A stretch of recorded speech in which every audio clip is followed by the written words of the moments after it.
শরৎকাল কার না পছন্দের। আমারও তো ভীষণ পছন্দের ঋতু হচ্ছে এই শরৎকাল। এই শরৎকালে যখন প্রকৃতি নিজেকে নিজের রঙে রাঙিয়ে নেয়, কী যে সুন্দর লাগে দেখতে। গাছের পাতাগুলো যখন সবুজ থেকে বিভিন্ন রঙে নিজেকে রাঙায়, কখনো হলুদ, কখনো অরেঞ্জ, আর কখনো বা ব্রাউন। কী যে সুন্দর লাগে দেখতে।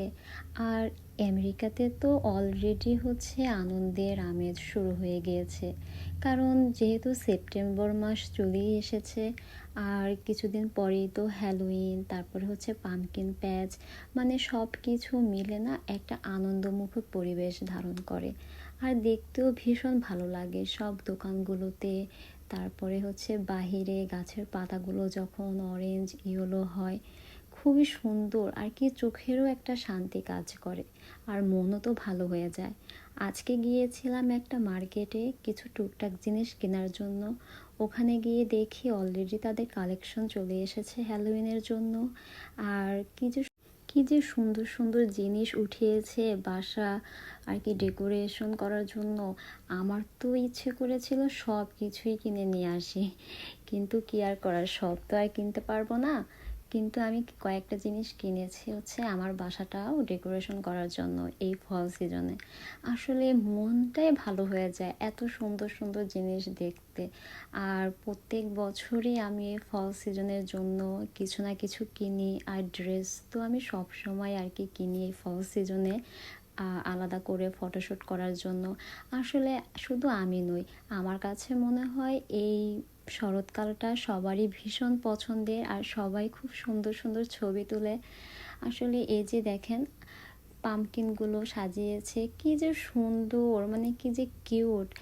এই আমেরিকাতে তো পামকিন প্যাচ আর কিছুদিন পরেই হবে, এর জন্যই আসলে পামকিন দিয়ে ডেকোরেশন করার জন্য এগুলো তারা বানায়। আমাদের বাংলাদেশে আমরা আসলে এগুলোর সাথে পরিচিত নই, কিন্তু আমেরিকাতে এরা সবাই হচ্ছে বাসা বাড়ি সুন্দর করে সাজায় এই অটম সিজনটাতে। আর দেখতেও খুব ভালো লাগে, সবার বাসার সামনে সুন্দর সুন্দর পামকিন রাখা থাকবে, ফুল রাখা থাকবে, মানে চোখের যে কি পরিমাণে শান্তি কাজ করে, আমার তো ভীষণ ভালো লাগে। আর এই শরৎকাল থেকেই তো শুরু হয় উৎসব মুখর পরিবেশ, কারণ এই মাসে হচ্ছে পামকিন প্যাচ হবে, হ্যালোইন হবে, তারপরে চলে আসে থ্যাঙ্কসগিভিং ডে, তারপর কিছুদিন পরে চলে আসে ক্রিসমাস, নিউ ইয়ার।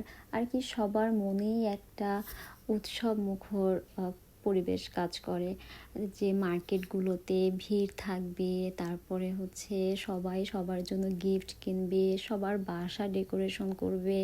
আর কি দেখতেও খুব ভালো লাগে, আর নিজের জন্য কিনতেও আর কি জিনিস খুবই ভালো লাগে। আসলে বাংলাদেশে আমরা যেরকম ঈদ সেলিব্রেট করি, এখানেও ঠিক সেমভাবেই তারা হ্যালোইন, থ্যাঙ্কসগিভিং ডে, তারপরে হচ্ছে ক্রিসমাস, সব কিছু একইভাবে সেলিব্রেট করে। সব সময় একটা মনের মধ্যে উৎসবের আমেজ কাজ করে, ভীষণ ভালো লাগে। আর বাংলাদেশে তো আমরা আসলে আমাদের সংস্কৃতিটাকে ধরে রাখতে পারি না, কারণ আমার মনে আছে আমি যখন ক্লাস 2-3-তে পড়তাম, তখন না রোজার মধ্যেই আমরা একজন আরেকজনকে ঈদ কার্ড দিতাম। রাস্তার মোড়ে মোড়ে ঈদ কার্ডের দোকানগুলো বসতো, কি ভালো লাগতো, মনে হতো যে আচ্ছা কদিন পরে ঈদ, একটা আনন্দ আর কি কাজ করতো। কিন্তু যখনই 9-10-এর দিকে দেখতাম যে ঈদ কার্ড দেওয়ার প্রচলনটা আর ছিল না, আর ঈদ কার্ডের দোকানও বসতো না মোড়ে মোড়ে। কিন্তু আমেরিকাতে কিন্তু এখনও এই কার্ড দেওয়ার প্রচলনটা আছে। যে দেখেন হ্যালোইন উপলক্ষে কত সুন্দর সুন্দর কার্ড উঠিয়েছে।